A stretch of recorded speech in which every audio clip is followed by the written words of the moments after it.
Hello friends, आपके अपने YouTube channel पीके classes 92 में आपका हार्दिक स्वागत है। दोस्तों, आज की जो हमारी वीडियो है वह है रीजनिंग के टेस्ट नंबर 12 की आंसर की है। इसके पहले हमने 11 नंबर तक टेस्ट कंप्लीट कर लिया है रीजनिंग का, और हमने जीएस में भी हमने 9 नंबर तक टेस्ट कंप्लीट कर लिए हैं। तो आइए आज का जो सेशन है वो शुरू करते हैं। क्वेश्चन नंबर हमारा पहला है टेस्ट नंबर 12 का, कि निम्नलिखित में से कौन सा वैन आरेख पिता यानी कि फादर, महिला यानी कि वोमेन और डॉक्टर के बीच संबंध को सबसे अच्छा दर्शाता है। तो यहाँ पे दोस्तों सबसे अच्छा वेन डायग्राम का ये क्वेश्चन है और हमें रिप्रेजेंट करना है डायग्राम के मेथड से। तो सबसे पहले यहाँ पर जो सर्कल एक बनेगा, यहाँ पर बन जाएगा हमें फादर का, उसके बाद एक सर्कल बीच में आएगा जो हो जाएगा डॉक्टर का, और एक सर्कल साइड में हो जाएगा जो हो जाएगा वोमेन का। यानी कि फादर और वोमेन के बीच में हमें नो का रिलेशन है, और डॉक्टर और वोमेन के बीच में सम का रिलेशन हो जाएगा, और फादर और डॉक्टर के बीच में भी सम का रिलेशन हो जाएगा। तो यहाँ पे जब हम फादर और वोमेन इनके बीच में नो का, क्योंकि मेल है फीमेल है, इनके बीच में कोई रिलेशन नहीं होगा। और डॉक्टर है, कुछ डॉक्टर क्या है फादर है और कुछ डॉक्टर क्या है वो वोमेन है। तो इसलिए आंसर हमारा जो हो जाएगा वो सबसे अच्छा रिप्रेजेंट करेगा, डी नंबर आंसर हो जाएगा। ठीक है, तो यहाँ पे गलत हो, आंसर हमारा जो हो जाएगा डी नंबर। हाँ, कुछ लोग बोलेंगे कि सी क्यों नहीं हो सकता, क्योंकि सी जो हो जाएगा तो यहाँ पर सभी के बीच में, तीनों के केस में सम का बन जाएगा। तो इसलिए यहाँ नहीं होगा, क्योंकि फादर और वोमेन बीच में हमें नो का कनेक्शन बनाना है, इसलिए आंसर हमारा यही बनेगा, डी नंबर ही आंसर हो जाएगा। ठीक है, नेक्स्ट क्वेश्चन है, क्वेश्चन नंबर हमारा सेकंड है, कि निम्नलिखित आकृति में चतुर्भुज चित्रकारों को दर्शाता है, त्रिभुज पुरुषों को दर्शाता है, वृत्त लेखाकारों को दर्शाता है, और आयताकार अमेरिकियों को दर्शाता है। तो अक्षरों का कौन सा सेट उन अमेरिकियों को दर्शाता है जो पुरुष नहीं है। ठीक है, यानी कि in the following figure the square represent painter, यानी कि जो स्क्वायर है ये रिप्रेजेंट करता है किसको, पेंटर को रिप्रेजेंट करता है। दैट ट्रायंगल रिप्रेजेंट मैन, और ये जो ट्रायंगल है ये मैन को रिप्रेजेंट करता है। द सर्कल रिप्रेजेंट अकाउंटेंट, यानी कि जो सर्कल है ये अकाउंटेंट को रिप्रेजेंट करता है। And the rectangle represent American, यानी कि ये जो रेक्टेंगल है ये अमेरिकन को रिप्रेजेंट करता है। ठीक है, तो हमें बताना which set of letter represent American who are not man, यानी कि वो मैन नहीं होना चाहिए, बाकी वो क्या रिप्रेजेंट करना चाहिए, अमेरिकन को। तो अमेरिकन वही है जो इस रेक्टेंगल में रिप्रेजेंट कर रहा है। तो अमेरिकन कौन हो गया, देखिए एच हो जाएगा, आई हो जाएगा, जी हो जाएगा और एफ हो जाएगा। ये चारों क्या है, अमेरिकन है। लेकिन मैन हमें नहीं करना है। देखिए जे और के भी हो सकता था, लेकिन जे के हम इसलिए नहीं लगाएंगे क्योंकि जे और के क्या है, ये मैन के एरिया के अंदर आते हैं, यानी कि ट्रायंगल में आते हैं। तो इसलिए हम जे और के को नहीं लेंगे, हम सिर्फ डी नंबर आंसर लगाएंगे, एच आई जी एफ हो जाएगा। यहाँ पर आंसर डी हो जाएगा। क्वेश्चन नंबर अगला है कि ए ने बी से कहा कि तुम मेरी पत्नी के दामाद की बेटी हो। तो बी ए से किस प्रकार संबंधित है, यानी कि A said to B you are my wife son in law daughter, how is B related to A. तो यानी कि ए और बी यहाँ पर हो जाएगा। अब ए कह रहा है कि बी से बोलता है, ठीक है, कि तुम मेरी पत्नी के, यानी कि तुम मेरी पत्नी, इसकी पत्नी हो जाएंगी किसकी, ए की पत्नी, तुम मेरी पत्नी के दामाद की बेटी हो। मतलब इनकी बेटी होगी कोई और बेटी की हस्बैंड होगा कोई, यानी तभी तो दामाद बनेगा। इनकी बेटी होगी, उसकी शादी करेंगे तभी तो दामाद आएगा, और दामाद की कौन है, बेटी है। ठीक है, यानी कि इनके पत्नी जो है इनकी बेटी की बेटी है, इनकी बेटी की बेटी है। अपनी बेटी की बेटी के बारे में बोल रहे हैं कि ठीक है, ए ने किससे कहा, बी से कहा कि तुम मेरी पत्नी के दामाद की बेटी हो। तो इसका मतलब ये अपनी पोती के बारे में बात कर रहे हैं। तो यहाँ पर जो ये बी लगेगी क्या लगेगी, ए की पोती लगेगी, यानी कि आंसर हमारा जो हो जाएगा वो ए नंबर आंसर हो जाएगा, कि बी ए की क्या है, पोती है। ठीक है, ए नंबर यहाँ पर आंसर सही हो जाएगा। क्वेश्चन नंबर अगला हमारा है 4th नंबर, यदि P परसेंटेज क्यू का अर्थ है कि P क्यू का भाई है, और P हाइफन क्यू का अर्थ है कि P क्यू का पिता है, और P स्टार क्यू का अर्थ है कि P क्यू का पुत्र है, तो निम्नलिखित में से क्या दर्शाया है कि P S का भाई है। तो दोस्तों यहाँ पर जो आंसर होगा ये कोडिंग का मेथड है, इसे हम बोलते हैं ब्लड रिलेशन में कोडेड बेस ब्लड रिलेशन होता है। ठीक है, तो कोड पर आधारित होते हैं ये सारे। तो यहाँ पर सबसे पहले हम आंसर जो हो जाएगा ए नंबर आंसर होगा। कैसे होगा, देखिए हमें यहाँ पर P स्टार क्यू का अर्थ है कि P क्यू का पुत्र है, यानी कि जो P है वो Q का पुत्र हो जाएगा। तो यहाँ पर आ जाएगा P, और ये पुत्र है तो यहाँ पर प्लस लगा दिया। ठीक है, अब हैफन का मतलब यहाँ पर देखिए P हैफन का अर्थ है कि P क्यू का पिता है। P किसका पिता है, ये Q का पिता दिया है, तो इसका मतलब Q जो पिता है वो किसका है, R का पिता हो जाएगा। तो Q किसका पिता है, R का पिता है, तो यहाँ पर हम लगा देंगे। अब R और P या तो भाई भाई होंगे या भाई बहन हो जाएंगे। आगे देखते हैं, परसेंटेज का मतलब क्या दिया था कि P परसेंटेज क्यू का अर्थ है कि P क्यू का भाई है, तो इसका मतलब R S का भाई है, तो R किसका भाई हो जाएगा, S का भाई हो जाएगा। ठीक है, R S का भाई हो जाएगा। तो क्या बोलना था हमें, पी एस का भाई है, तो पी एस का भाई है तो इसका मतलब हमारा ए नंबर ऑप्शन सही हो जाएगा। इसी में ऐसा रिप्रेजेंट कर रहा है कि पी एस का भाई लगेगा। ठीक है, तो इस तरह से हम डायग्राम बनाएंगे और इन कोड का मतलब यानी कि जो यहाँ पर सिंबल दिया है उस सिंबल का हमें मतलब पता होना चाहिए और उसी के आधार पर हमें इसे सॉल्व करना चाहिए। मतलब पहले हमने P और Q को लिया, फिर हमने Q और R को लिया, उसके बाद R और S को लिया। ठीक है, बस इनके सिंबल जो दिए थे उनके आधार पर हमने यहाँ पर रिलेशन को सेट कर दिया है। क्वेश्चन नंबर अगला हमारा है, क्वेश्चन नंबर 5 नंबर है। ये भी देखिए सेम क्वेश्चन है, उसी मेथड पर लगेगा, बट यहाँ पर एक इक्वेशन दे रखा है इन्होंने। ठीक है, P@Q star R has S।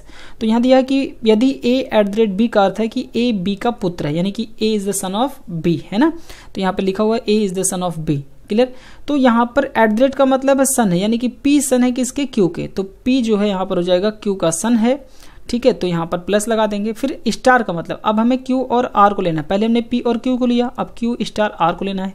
Star का मतलब क्या दिया है, A star B means A is the A B की माँ है, यानी कि यहाँ पर क्या हो जाएगा, Q स्टार R का मतलब है कि Q R की क्या है, वो माँ है। तो Q R की क्या हो जाएगी, यहाँ पर Q जो हो जाएगी वो R की माँ हो जाएगी। ठीक है, अब ये दोनों लोग भाई बहन हो सकते हैं या बहन या फिर भाई भाई हो सकते हैं। ठीक है, अब आगे है कि R हैज़ S। हैज़ का मतलब क्या दिया है, हैज़ का मतलब है A हैज़ B का अर्थ है कि A B का भाई है। इसका मतलब यहाँ पे R S का भाई है। R किसका भाई है, S का भाई है। तो अब हमें रिलेशन किसका बताना था, हमें बताना है कौन सा सही हो जाएगा। तो देखिए P S का भाई है, तो देखिए P S का क्या लगेगा, भाई लगेगा। S का नहीं पता हमें जेंडर क्या है, मेल है या फीमेल है, हमें नहीं पता, लेकिन P का मेल क्लियर है, इसलिए P S का भाई ही लगेगा। तो इसलिए आंसर हमारा हो जाएगा A नंबर से हो जाएगा। P S का पिता है, देखिए गलत है, P S का पिता नहीं हो सकता। P S का पुत्र है, ये भी नहीं हो सकता। P S की बहन है, ये भी नहीं हो सकता, क्योंकि इसका जेंडर क्लियर है कि ये मेल पर्सन है, इसलिए ये भाई ही होगा। तो इसलिए आंसर हमारा हो जाएगा A नंबर सही हो जाएगा। नेक्स्ट क्वेश्चन है, क्वेश्चन नंबर हमारा 6 है कि NAUGSTY, यहाँ पर हमने लिखा है MZFTSGB। तो ऐसे कूटबद्ध किया जाता है, तो LIE को हम कैसे कूटबद्ध करेंगे। ठीक है, तो ये 6 नंबर का जो क्वेश्चन है। तो यहाँ पे देखिए क्या किया गया है कि N लिखा गया है, फिर A है UGHTY। यहाँ पर क्या लिखा है इन्होंने, MZFTSG और B, है ना। N का अपोजिट M होता है, A का अपोजिट Z, U का अपोजिट F, G का अपोजिट T, H का अपोजिट S, T का अपोजिट G, Y का अपोजिट B। बस अपोजिट लेटर लिखा गया, जैसे A का अपोजिट Z होता है, B का अपोजिट Y होता है, C का अपोजिट X होता है, D का अपोजिट W होता है, E का अपोजिट V होता है, F का अपोजिट U हो जाता है। ठीक है, तो उसी तरह से अपोजिट लेटर लिए गए हैं। तो L का अपोजिट होगा O, I का अपोजिट R, E का अपोजिट V, तो ORV ये हमारा आंसर हो जाएगा। अपोजिट लेटर लिखे गए हैं।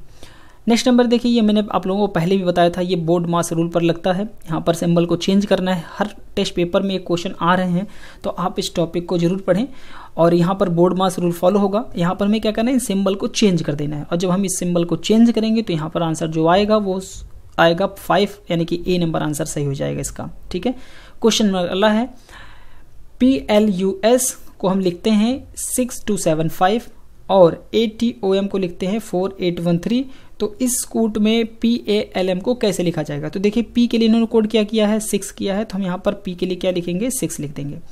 A के लिए इन्होंने कोड क्या किया है, 4, तो हम यहाँ पर A है तो इसलिए A को कोड हम कर देंगे 4। L के लिए इन्होंने कोडिंग क्या लिया है, देखिए 2, तो यहाँ पर भी हम लिख देंगे 2। M के लिए कोड इन्होंने क्या किया है 3, तो यहाँ पर हम लिख देंगे 3। तो 6 4 2 3 आंसर हो जाएगा, जो कि आंसर हमारा हो जाएगा A नंबर। यानी कि जिस लेटर के लिए इन्होंने जो कोड जो नंबर दिया है वही हम यहाँ पर भी सेम लेटर के लिए सेम नंबर दे देंगे, देन हमारा आंसर आ जाएगा। ठीक है, यहाँ पर लेटर को हमें मैच कर लेना है। क्लियर हो गया। क्वेश्चन नंबर अगला है कि 319 को हम क्या लिखते हैं, आइस इज कोल्ड। ठीक है, उसके बाद हमने लिखा कि उसको 431 को हम क्या लिखते हैं, विंटर। ठीक है, विंटर इज कोल्ड। ठीक है, विंटर इज कोल्ड लिखते हैं। उसके बाद हमने क्या लिखा है, 249 को हम क्या लिखते हैं, आइस और in winter, ice in winter लिखते हैं। ठीक है, आइस इन विंटर लिखते हैं। तो यहाँ पर हमें करना कैसे है, देखिए इसको पूछा गया है कि इन के लिए क्या कोड होगा, यानी कि find the code for in के लिए। तो यहाँ पे दोस्तों क्या करना है, इन की कोडिंग हमें निकालनी है, यानी कि इसकी कोडिंग निकालनी है, और कहीं पर इन तो दिख नहीं रहा है, तो इसको बोलते हैं कॉमन कोड इन डिकोडिंग। तो आइस यहाँ पर दे रखा है और आइस यहाँ पर दे रखा है, ठीक है, इन दोनों में। तो सबसे पहले और तीसरे मिलाइए, कोई नंबर भी क्या कॉमन दिख रहा है? हाँ दिख रहा है 9, तो यहाँ पर हमें 9 को काट देना है, यानी कि जो 9 की कोडिंग मिल रही है वो किसके लिए मिल रही है? आइस के लिए मिल रही है। अब आगे बात करते हैं विंटर के लिए। तो विंटर यहाँ पर है और विंटर यहाँ पर है, दो जगह विंटर है, तो दूसरे और तीसरे मिलाइए, इन दोनों में कोई नंबर कॉमन दिखा? 4 दिख गया। तो ये जो 4 है ये किसके लिए कॉमन है? ये विंटर के लिए है। बचा क्या? 2, यानी कि इनके लिए कोडिंग क्या हो जाएगा? डी नंबर, यानी कि जो 2 हो जाएगा ये इनकी कोडिंग हो जाएगी, ठीक है। इसको कॉमन कोडिंग डिकोडिंग मिलाते हैं, ठीक है। नेक्स्ट क्वेश्चन है, क्वेश्चन नंबर अगला हमारा और 10 नंबर। यहाँ पर देखिए जो आंसर होगा 10 नंबर का आंसर वो हो जाएगा हमारा सी नंबर, बी नंबर इसका आंसर हो जाएगा O3S3। क्या हो जाएगा? O3S3, यानी कि बी नंबर इसका आंसर हो जाएगा। देखिए y के बाद आया u, यानी कि y होता है 25 नंबर पर, y कितने नंबर पर होता है? 25 नंबर पर। तो 25 में, और e होता है, u होता है 21 नंबर पर। तो 25 में 4 घटा दिया, 21 आ गया। 21 में फिर हमने कितना घटाया? 3 घटा दिया। 3 के बाद कितना घटा दिया? 16 आने पर 18 आया, है ना। 21 के बाद हमने 3 घटाया तो 18 आ गया। 18 में फिर हमें क्या घटाना है? 2 घटाना है, तो कितना आ जाएगा? 16। अब 16 में 1 घटाएंगे तो कितना आ जाएगा? 15, यानी कि ओ हो जाएगा। तो आंसर जो हो जाएगा वो हमारा बी नंबर आंसर हो जाएगा। इसी तरह से नंबर भी यहाँ पर किया गया है, ठीक है, 9 6 4 3, है ना। तो यहाँ पर भी हमारा 3 हो जाएगा, और तो इस हिसाब से हमारा ये नंबर हो जाएगा, बी नंबर आंसर हो जाएगा। क्वेश्चन नंबर अगला हमारा, यदि किसी महीने का तीसरा दिन सोमवार है, यदि किसी महीने का तीसरा दिन क्या है? वो सोमवार है, यानी कि मंडे है, तो निम्नलिखित में से कौन सा दिन उसी महीने के 21वें दिन के पहले का चौथा दिन क्या होगा? ठीक है, पहले का चौथा दिन क्या होगा? तो 21 में से 4 दिन पहले घटा दीजिए, तो 4 घटाएंगे तो कितना बचेगा यहाँ पर? 17 दिन। कितना बच जाएगा? 17 दिन बच जाएगा, ठीक है, 17 दिन हो जाएगा ये हमारा। अब हमें क्या करना है? 17 में से अब ये 3 और 17 का डिफरेंस निकाल लेंगे। 17 और 3 का अंतर निकाल लीजिए, क्योंकि 3 तारीख को दिया है, मंडे था, यानी कि सोमवार था, तो हमें 17 को बताना कौन सा दिन होगा। तो 17 और जब 3 में घटाएंगे तो यहाँ पर बचेगा 14 दिन, यानी कि 14 डेज, ठीक है। अब 14 को जब 7 से डिवाइड करेंगे तो कुछ भी रिमाइंडर नहीं बचेगा, 0, यानी कि 17 तारीख को भी क्या हो जाएगा? यहाँ पर 17 को भी क्या हो जाएगा? मंडे ही हो जाएगा, इसलिए इसका आंसर क्या हो जाएगा? मंडे हो जाएगा, सेम डेज हो जाएगा, ठीक है। ए नंबर इसका आंसर हो जाएगा। क्वेश्चन नंबर अगला है, नेक्स्ट नंबर, दी गई श्रेणी में एक संख्या लुप्त है, दिए गए विकल्पों में से उचित विकल्प को चुनिए जो श्रेणी को पूर्ण करता हो, ठीक है। तो दोस्तों इसका जो आंसर हो जाएगा वो हो जाएगा सी नंबर 1.1 हो जाएगा, ठीक है। इस सीरीज का आंसर हो जाएगा 1.1 हो जाएगा। नेक्स्ट क्वेश्चन है, क्वेश्चन नंबर अगला हमारा, दी गई श्रेणी में एक शब्द लुप्त है, दिए गए विकल्पों में से उचित विकल्प चुनिए जो श्रेणी को पूर्ण करता हो। तो यहाँ पर देखिए क्या करना है, पहले देखिए W और WM लिखा गया है, यानी कि यहाँ पर कितनी टाइम W है? 6 टाइम, और 1 टाइम M लिखा है। फिर यहाँ पर क्या है? W, यानी कि यहाँ पर 5 टाइम होगा, और यहाँ पर M कितनी बार हो गया? 2 टाइम।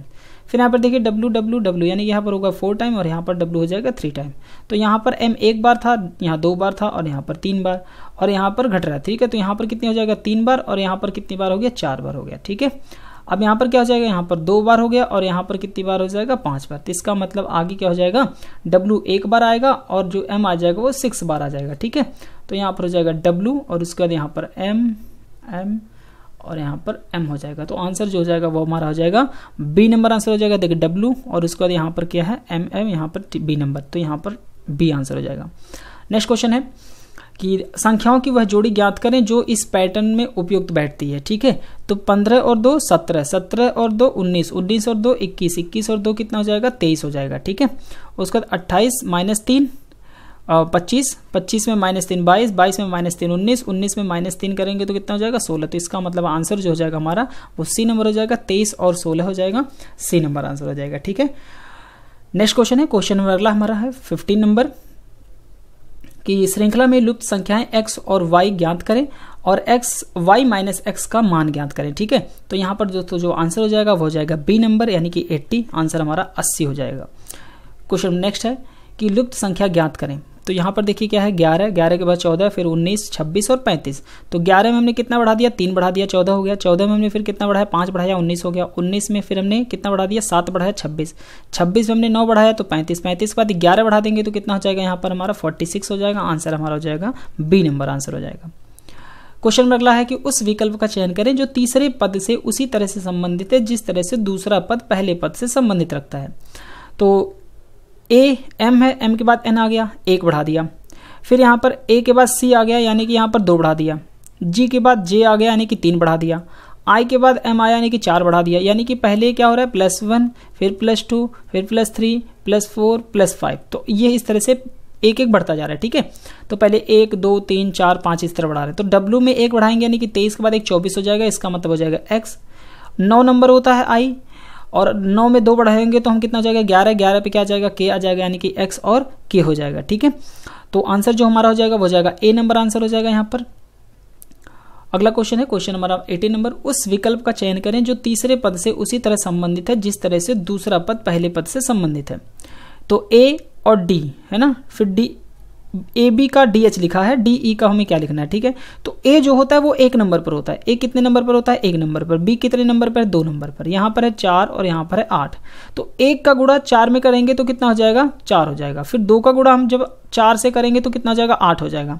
तो इसी तरह से यहाँ पर भी क्या करना है हमें, 4 है इसका नंबर है और इसका नंबर होता है 5, तो 4 को जब 4 से गुणा करेंगे 16 और 16 पे आ जाएगा P, और 5 का गुणा जब 4 से करेंगे तो यहाँ पर हो जाएगा 20, यानी कि यहाँ पर हो जाएगा T। तो P और T इसका आंसर हो जाएगा।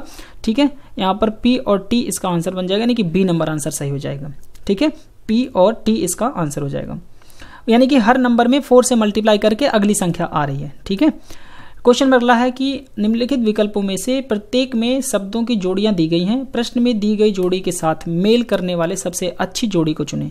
तो जिस तरह से ठेकेदार जो है इमारत यानी कि कॉन्ट्रैक्टर जो होता है वो बिल्डिंग से संबंधित है, उसी तरह से यहाँ पर क्या हो जाएगा मोची जो है वो जूते से संबंधित हो जाए, यानी कि डी नंबर इसका आंसर हो जाएगा दोस्तों। ठीक है, अगला है कि दर्जन, उस विकल्प का चयन करें जो तीसरे शब्द से उसी प्रकार संबंधित है जिस प्रकार दूसरा शब्द पहले शब्द से संबंधित है, यानी कि जो 12 होता है वो क्या है वो दर्जन होता है। ठीक है, तो उसी तरह से जो 20 होता है, यानी कि एक स्कोर बराबर क्या होता है 20 बराबर होता है, तो यहाँ पर स्कोर का बराबर हो जाएगा 20 से, तो ये आंसर हमारा हो जाएगा 1 नंबर, ए नंबर आंसर हो जाएगा।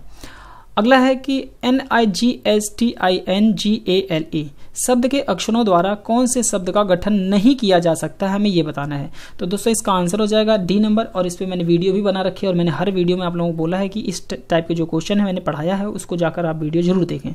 ठीक है, क्यों नहीं हो सकता, क्योंकि यहाँ पर ई जो है वो 2 बार यूज किया गया है और इस पूरे लेटर में कहीं पर भी ई 2 बार नहीं आया है, इसलिए ये शब्द नहीं बनाया जा सकता, डी नंबर।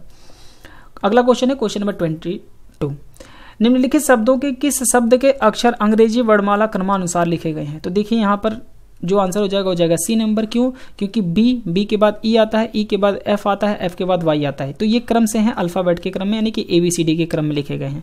बाकी जगह नहीं है, क्योंकि देखिए सी के बाद ई लिख दिया गया, फिर ए है, एस है, फिर ई आया है, ये क्रम से नहीं है।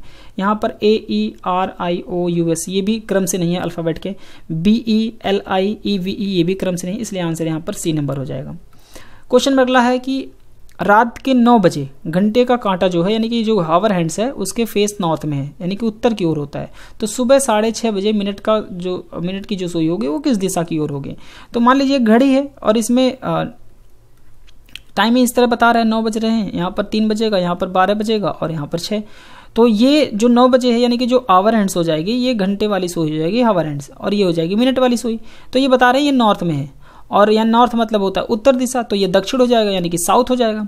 तो जब ये उत्तर होगा, ये दक्षिण होगा, तो ये ईस्ट हो जाएगा यानी कि ये पूर्व दिशा हो जाएगा, और ये पश्चिम दिशा हो जाएगा। ठीक है, तो अभी ये किधर है, उत्तर दिशा में। अब सोचिए अगर 6:30 बजेंगे सुबह के, तो जब भी बजे सुबह के 6:30 बज रहे हैं, तो 6:30 बजे मिनट और घंटे की सुई एक साथ होगी, यानी कि कहाँ पर होगी, पश्चिम दिशा में, यानी कि इसका आंसर जो हो जाएगा वो सी नंबर आंसर हो जाएगा, वेस्ट डायरेक्शन में। ठीक है, क्वेश्चन अगला हमारा 24 नंबर, अपने घर से x उत्तर दिशा में 15 किलोमीटर चलता है। अपने घर से जो है x जो वो चलता है 15 किलोमीटर उत्तर दिशा में, ठीक है, यानी कि नॉर्थ डायरेक्शन में चलता है। फिर वह पूरब की ओर मुड़ गया, यानी कि वह फिर पूरब की ओर मुड़ गया और आगे वह 10 किलोमीटर चलता है। आगे क्या करता है, वो 10 किलोमीटर चलता है। ठीक है, फिर वह दक्षिण दिशा में मुड़ गया, फिर वो किधर मुड़ता है, दक्षिण दिशा में मुड़ जाता है। ठीक है, किधर मुड़ता है वो, दक्षिण दिशा में, यानी कि वो साउथ की तरफ मुड़ता है और 15 किलोमीटर चलता है। और कितना चलता है, 5 किलोमीटर चलता है, सॉरी 15 नहीं, वो कितना चलता है, 5 किलोमीटर चलता है, यानी कि सिर्फ वो 5 किलोमीटर चलता है। तो इसकी हम डिस्टेंस को थोड़ा सा और बढ़ा देते हैं, ये जो 15 किलोमीटर है यहाँ से, ठीक है, तो ये 5 किलोमीटर चलता है, तो ये यहाँ पर आ जाएगा। क्लियर। अंत में वह पश्चिम की ओर मुड़ते हुए 10 किलोमीटर चलता है। अंत में फिर यहाँ से पश्चिम दिशा मुड़ेगा और 10 किलोमीटर चलेगा, तो इसका मतलब ये भी 10 किलोमीटर और ये भी 10 किलोमीटर बराबर यहाँ पर पहुँच जाएगा। अब वह अपने घर के संदर्भ में किस दिशा में है। तो अपने घर से देखिए, घर यहाँ था और अभी ये यहाँ पर है, तो इसका मतलब किधर है, उत्तर दिशा में है, नॉर्थ डायरेक्शन में। तो इसका जो आंसर आ जाएगा वो जाएगा ए नंबर, नॉर्थ डायरेक्शन हो जाएगा। क्या हो जाएगा, north direction, A number answer. 25 number question है यहाँ पर कि quality has a price tag, India is allocated lots a fund to education, यानी कि गुणवत्ता का मूल्य होता है, भारत शिक्षा के लिए बहुत सारी निधि आवंटित कर रहा है। ठीक है, तो यहाँ पे स्टेटमेंट जो दिया गया है उसी के आधार पर हमें कंक्लूजन फाइंड आउट करना है। तो भारत में शिक्षा की गुणवत्ता जल्द ही सुधर जाएगी, यानी कि quality of education in India would improve soon. तो दूसरा कंक्लूजन कह रहा है कि funding alone can enhance quality of education, अकेले वित्त पोषण शिक्षा की गुणवत्ता में वृद्धि कर सकता है। तो दोस्तों इसका जो आंसर हो जाएगा वो हो जाएगा हमारा ए नंबर आंसर होगा, केवल पहला ही अनुसरण करता है, यानी कि केवल पहला अनुसरण करता है, फर्स्ट कंक्लूजन फॉलो करता है। यानी कि क्योंकि स्टेटमेंट में दिया गया है कि गुणवत्ता का मूल्य होता है, भारत शिक्षा के लिए बहुत सारी निधि आवंटित करती है, तो भारत में शिक्षा की गुणवत्ता जल्द ही सुधर जाएगी, क्योंकि सुधारने के लिए ही तो आवंटित किया गया है, तो ए फॉलो करेगा। दूसरा कह रहा है अकेले वित्त पोषण शिक्षा की गुणवत्ता में वृद्धि कर सकता है, तो ऐसा जरूरी नहीं कि अकेले वित्त पोषण ही शिक्षा की गुणवत्ता सही कर पाए, तो इसलिए, और यहाँ पर कहीं पर भी वित्त पोषण की कोई बात नहीं हो रही है, इसलिए हमारा आंसर पहला ही फॉलो करेगा, यानी कि ए नंबर आंसर हो जाएगा। ठीक है, तो यहाँ पर ए नंबर फॉलो करेगा। तो दोस्तों ये आपके 25 क्वेश्चन थे। आप लोगों को पीडीएफ जो है टेलीग्राम चैनल पर मिल जाएगी, पीके क्लासेस 92 के नाम से, वहाँ सर्च करेंगे तो आप वहाँ पर ज्वाइन हो जाइए। ग्रुप में एक चैनल है, तो वहाँ पर आपको सारी पीडीएफ अवेलेबल हो जाती हैं। हर वीडियो के, जब भी कोई मैं वीडियो बनाता हूँ तो वो टेस्ट पेपर आपको 12 घंटे पहले ही अवेलेबल हो जाती हैं, यानी कि आपको पूरा टाइम दिया जाता है कि आप अपने टेस्ट पेपर को बहुत अच्छे से करें। उसके बाद हम आंसर प्रोवाइड कराते हैं, ताकि जो क्वेरी है, जो आपकी प्रॉब्लम आती है, जो डाउट आते हैं, वो सारे आपके सही हो जाएं। उसके बाद भी अगर कोई दिक्कत आती है, कोई प्रॉब्लम आती है, तो आप क्वेश्चन के स्क्रीनशॉट ले लें और मुझे व्हाट्सअप करें, और मैं आपकी सारी क्वेरी जो भी प्रॉब्लम होगी वो मैं दूर कर दूंगा। ठीक है, तो अगर वीडियो अच्छी लगी हो तो प्लीज़ वीडियो को लाइक करें और अपने दोस्तों के साथ इसको शेयर करें। और अगर आप चैनल पर नए हैं या चैनल को सब्सक्राइब नहीं किया है तो प्लीज़ चैनल को सब्सक्राइब कर लें, साथ में बेल आइकन जरूर दबाएं, ताकि आपको हर वीडियो की नोटिफिकेशन मिलती रहे। और हमें कमेंट करके जरूर अपनी राय दें, और कोई इंप्रूवमेंट चाहते हैं, कोई सुधार चाहते हैं, अपने कोई विचार है तो वो भी हमें जरूर बताएं आप लोग। तो मिलते हैं दोस्तों नेक्स्ट वीडियोज़ में नए टेस्ट के साथ, तब तक के लिए थैंक यू वेरी मच।